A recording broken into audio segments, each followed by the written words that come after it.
Melanjutkan cerita Inhuman Kiss yang pertama, cerita diawali dengan memperlihatkan Noi yang ditemukan oleh warga dalam kondisi tak sadarkan diri bersama tubuh yang tidak lagi bernyawa. 20 tahun semenjak kejadian itu, Noi saat ini menjadi seorang ayah, namun istrinya meninggal akibat racun keraswe yang tertular dari dalam tubuhnya.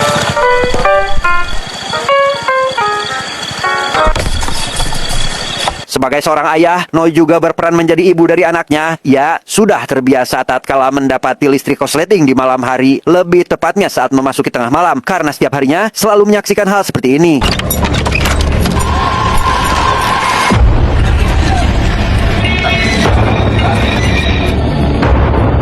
Setelah listrik kembali normal, Noi segera masuk ke sana untuk menemui putrinya. Ia mendapati Sao tetap bersikap normal seolah tidak menyadari akan apa yang dialaminya barusan. Yang ternyata, Sao juga tertular garis keturunan keraswe semenjak masih dalam kandungan ibunya. ไม่เอาน่ารักมากเลยจ้ะลูก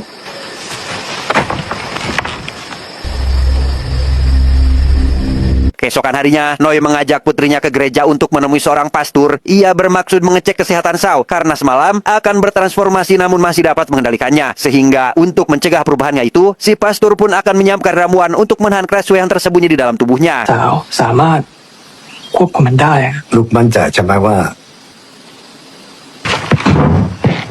สาวคือความลับที่เกิดจากลูกและดาเรน Sao yang saat ini masuk ke dalam salah satu ruangan tak sengaja menyadari jika ada seseorang di tempat itu, sehingga ia yang merasa penasaran lantas mendekatinya. Di sana Sao bertemu dengan seorang anak bernama Claude yang diketahui mengalami sindrom albino, terbukti dari warna kulitnya yang pucat sekaligus rambut berwarna putih. ก็คงไม่มีตัวไหนต้องตาย สาว Dan ya, akibat kedatangan ayahnya, Sao segera meminta Claude agar tidak mengeluarkan suara. Ia selama ini tidak pernah mendekati siapapun akibat penyakit yang dideritanya itu. Begitu pula Claude, yang juga tidak memiliki teman, akibat dianggap berbeda oleh anak-anak lain seusianya. ว่าแต่ทำไมต้องหลบด้วยเหรอ ไปก่อนนะ Keesokan harinya, Claude mendapati Sao tengah memainkan alat musik harmonika. Ia yang memiliki hobi menggambar lantas mengajukan diri untuk melukis wajahnya. Hingga tak lama, seekor burung yang mengalami luka pada bagian sayap tiba-tiba jatuh di dekat mereka akibat ulah anak nakal yang mengketapelnya. พวกนายไปทำมันทำไมมันไปทำอะไรให้ ไอ้เนี่ยก็เป็นแค่สัตว์พวกกูอ่ะเป็นคนคือมาเลย อย่าให้พวกมันนะเขา Bukannya merasa bersalah, ketiga anak laki-laki itu justru menghajar Claude yang dianggapnya tidak normal. Di mana keanehan terjadi tatkala Sao yang terpancing emosi tiba-tiba mengalami perubahan dengan kedua matanya yang menjadi putih sampai akhirnya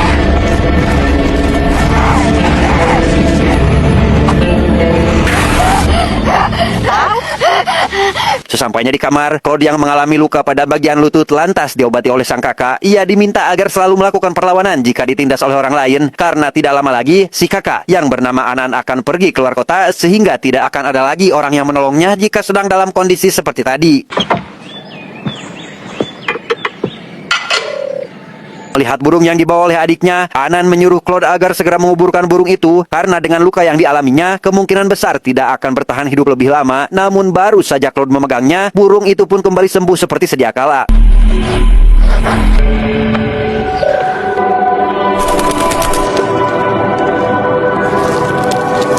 Entah apa yang terjadi, Anan yang penasaran pun lantas melukai tangannya sendiri. Ia ingin melakukan percobaan demi mengetes keistimewaan yang ada pada adiknya. Dan sesuai prediksi, lukanya itu seketika sembuh hanya menyisakan bekas luka. Sehingga ia langsung menyarankan Claude agar merahasiakan semua ini dari siapapun termasuk ayah mereka sendiri. คุณพ่อก็ไม่รู้มึงห้ามทำแบบนี้อีกเข้าใจเปล่าเข้าใจไหม Tibalah hari di mana Anan harus pergi. Claude merasa sedih karena ditinggalkan oleh sang kakak. Ia langsung menghampiri Sao karena tidak lagi memiliki teman dekat kecuali dirinya. Yang mana di situ Sao memberikan harmonika yang selalu dimainkannya tanpa mengetahui jika kuman keraswe dari mulutnya akan menular.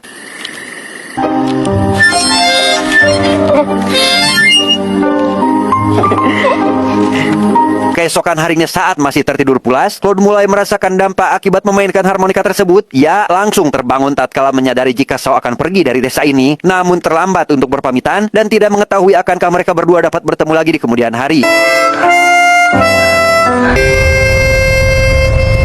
12 tahun berlalu, Sao sudah beranjak dewasa dengan si ayah yang mulai memiliki uban. Ia merasa sedih dengan nasibnya yang harus selalu mengurung diri akibat makhluk yang ada di dalam dirinya selama ini. Yang karena obat penawarnya belum ditemukan, dirinya pun harus selalu meminum ramuan untuk mengontrol tubuh supaya tidak bertransformasi. งั้นแปลว่าสาวก็ต้องอยู่แบบนี้ไปตลอดชีวิตอะสิ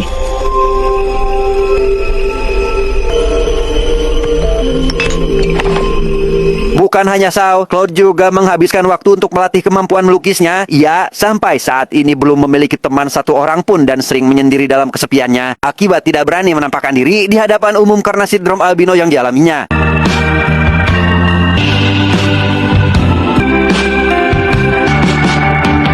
Malam harinya, Krasue terlihat bergentayangan dan memakan jeroan bagong, di mana Sao yang baru terbangun dari tidurnya mendapati kamar sudah berantakan dengan darah yang ada di sekelilingnya. Mengetahui hal itu, Noi pun memutuskan untuk kembali menemui pastor demi meminta bantuannya. saoไม่ได้กินยาเหรอลูกรีบไปจับกระเป๋าล่ะ Hewan yang dimangsa Sao semalam kini ditemukan oleh warga, sehingga informasi terkait Krasue pun langsung disebarluaskan, di mana seorang bos sarden yang mendengar hal itu seketika terpacu untuk melakukan perburuan, karena menurutnya makhluk tersebut akan menjadikannya terkenal sekaligus mendapatkan banyak uang. แกให้หลบสัตว์พวกนั้นไหมก่อนที่คนเจอมันลูกพวกนั้นมันก็เป็นแค่นิทาน Karena tidak ingin turun ke lapangan, si bos memutuskan akan menyewa jasa seseorang untuk melakukannya. Ia langsung menghubungi seorang pria bernama Pan yang dianggap sangat cocok dalam pekerjaan ini. เข้าใจแล้ว Setelah menyetujui tawaran si bos, Pan langsung menghampiri kedua putranya yang sudah lama piatu. Ia amat menyayangi mereka sehingga akan rela melakukan apapun demi membahagiakan keduanya meskipun dalam kondisi tubuh kurang sehat sekalipun. Kembali pada Noi dan putrinya yang sudah sampai di kediaman si pastor, mereka diberitahu jika kemungkinan besar racun dalam tubuh Sao telah berevolusi, yang membuat ramuannya tidak lagi berpengaruh apa-apa. Dan karena harus mencari bahan baru untuk mengatasinya, pastor pun menyarankan mereka agar tinggal di tempat ini beberapa hari lagi.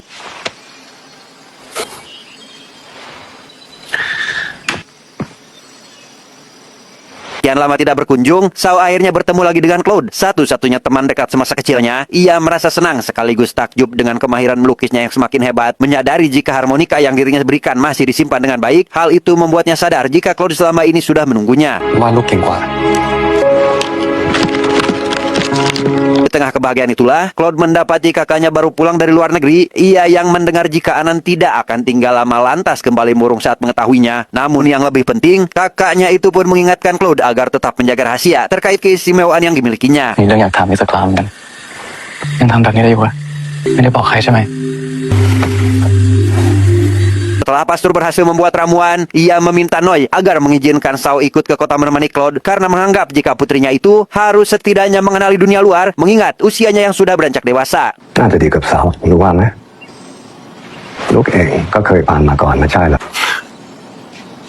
Dengan begitu, Sao segera menghampiri Claude untuk mengajaknya pergi. Yang mana setibanya di kota, ia pun terus meyakinkannya agar tidak perlu memperdulikan tatapan orang-orang yang menganggapnya berbeda, sehingga hal itu membuat Claude merasa nyaman berada di sampingnya. ความฝัน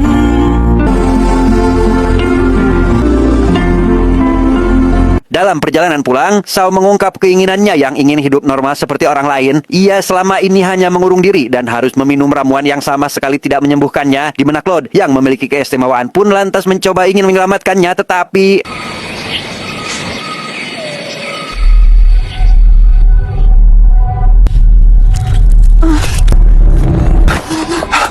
dan ya, usaha yang dilakukan Claude sama sekali tidak membuahkan hasil, di mana Sao justru malah mendapati dirinya akan bertransformasi sehingga memutuskan pulang terlebih dahulu. Dan setibanya di kamar, ia pun semakin merasa sakit yang luar biasa sehingga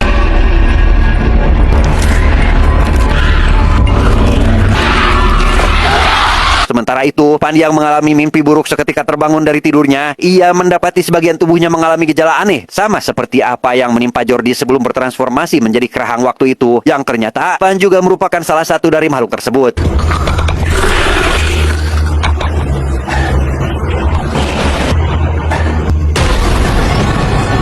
Setelah rasa sakitnya mereda, Pan segera pergi menemui si bos demi mengambil uang muka. Namun setibanya di sana, ia dibuat terkejut tatkala menyadari jika kelompok itu ternyata juga mengelola bisnis penjualan anak. Dan karena si bos mengancam akan mengambil kedua putranya jika tidak berhasil, maka Pan pun harus berusaha keras demi memenuhi keinginan bosnya ini. รีบจับกระเสริมให้ฉันเด็กที่อยู่ในนั้นอาจจะเป็นลูกแกก็ได้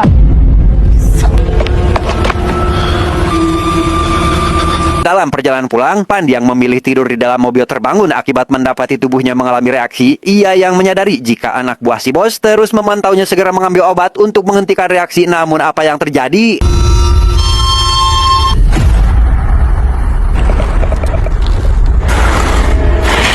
Keesokan harinya, warga termasuk Noi dibuat hariwang tatkala menemukan hewan ternak yang sudah dalam kondisi dibabacak, di mana Sao yang menyadari jika hal itu adalah perbuatan makhluk yang ada di dalam dirinya lantas merasa kesal dengan nasib yang dialaminya selama ini dan menolak tawaran Claude yang ingin mengajaknya jalan-jalan.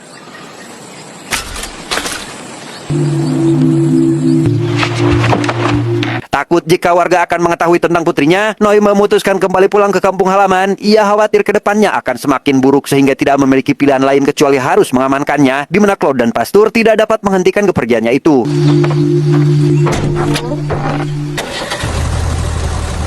Anan yang juga mengetahui Sao adalah Skraswe menghampiri Pastur untuk memberitahukan hal yang menurutnya patut dicoba. Ia merasa jika suntikan Hyperium yang berfungsi untuk mengobati penyakit menular dapat mengatasi masalah ini. Namun karena Hyperium hanya digunakan pada hewan, dirinya sendiri belum mengetahui dampak apabila menggunakannya pada tubuh manusia. Are you free day after tomorrow? There's something that I want to analyze.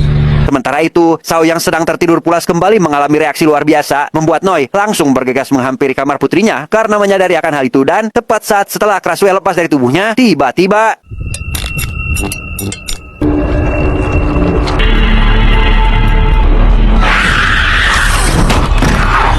sempat terpikir untuk mengambil senjata api demi mengakhiri mimpi buruk ini. Noi mengurungkan niatnya karena tidak ingin kehilangan sang anak. Ia hanya bisa bersedih sambil menahan pintu agar Sao tidak berkeliaran mencari hewan ternak lagi.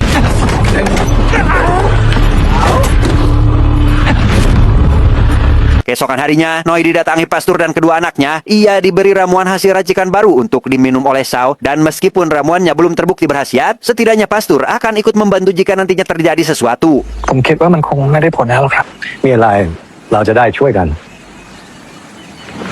Claude yang memiliki kemampuan istimewa meminta izin kepada kakaknya untuk mengobati Sao, namun permintaannya itu langsung ditolak karena akan beresiko jika belum mengetahui dampak jika melakukannya. Yang bersamaan dengan itu, Sao kembali mengalami reaksi pada tubuhnya sehingga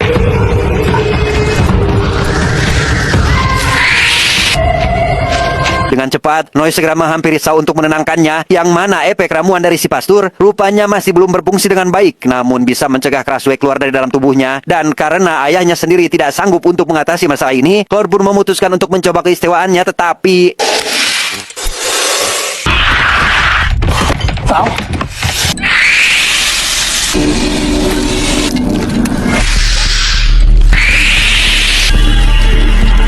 meskipun berhasil ditenangkan, Claude merasa dampak dari keputusan sepihaknya itu. Ia langsung dibawa ke kamar lain dengan si Pastur yang mulai mengetahui cara untuk mengobati Sao dengan memanfaatkan keistimewaan Claude. Pastur berencana akan mengambil darah untuk dicampur pada ramuan yang tentunya memancing amarah Anan saat mendengarnya. We use Cloud's blood to make a vaccine.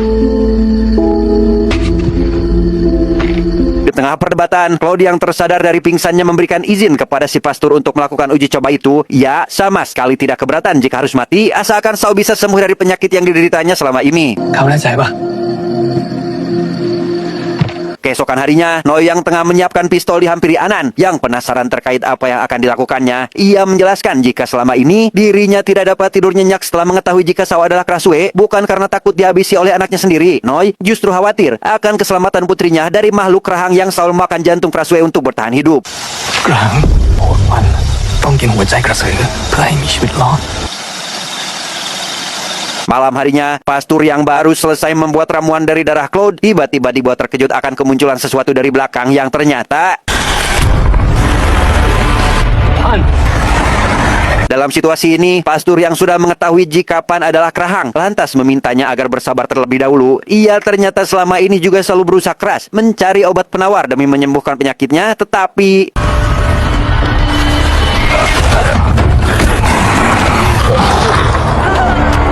mendengar suara keributan, Anan segera masuk ke sana disusul Noi yang datang belakangan. Ia dibuat terkejut tatkala menyadari jika saat ini ayahnya sedang sekarat akibat diserang oleh Krahang. Dengan menggunakan sepucuk pistol, Noi pun lantas mencoba menembaknya, namun Pan berhasil melarikan diri.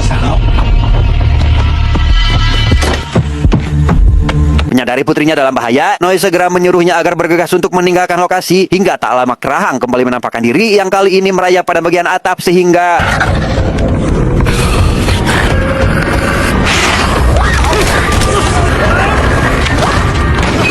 dengan cepat, Claude membawa Sao lari ke dalam hutan. Mereka kembali dihadang oleh Krahang sehingga Sao perlahan mulai memperlihatkan sisi gelap dalam dirinya. Namun bersamaan dengan itu, datang Noi yang berhasil menembaknya dan segera meminta mereka agar masuk ke dalam mobil.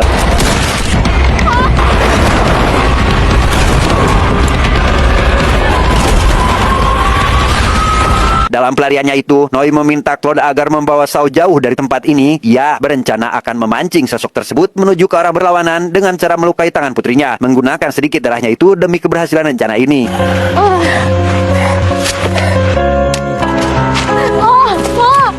Setelah cukup jauh meninggalkan putrinya, Noi segera meluncurkan satu tembakan untuk memancing sosok itu. Ya, secara perlahan terus menyusuri hutan demi bisa menemukannya yang tiba-tiba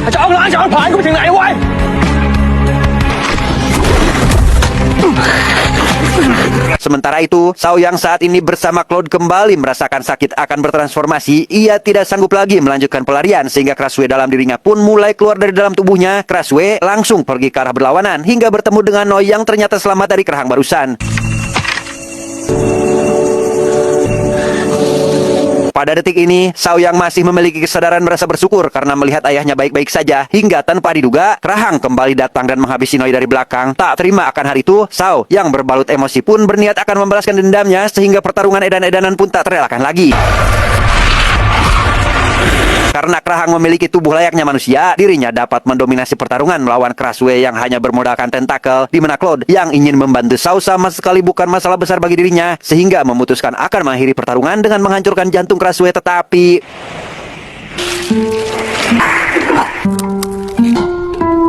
dan ya, Claude menghisap sebagian racun kerahang ke dalam tubuhnya. Ia benar-benar sudah tak peduli lagi jika harus mati di tempat ini. Memanfaatkan kelengahannya, Sao pun menggunakan tentakelnya untuk menusuk bagian leher kerahang hingga maut saat itu juga.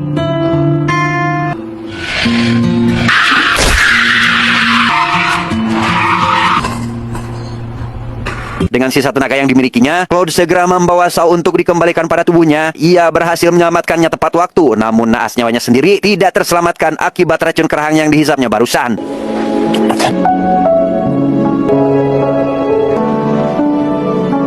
Tamat ending yang sangat mengsawadikapkan. Noi,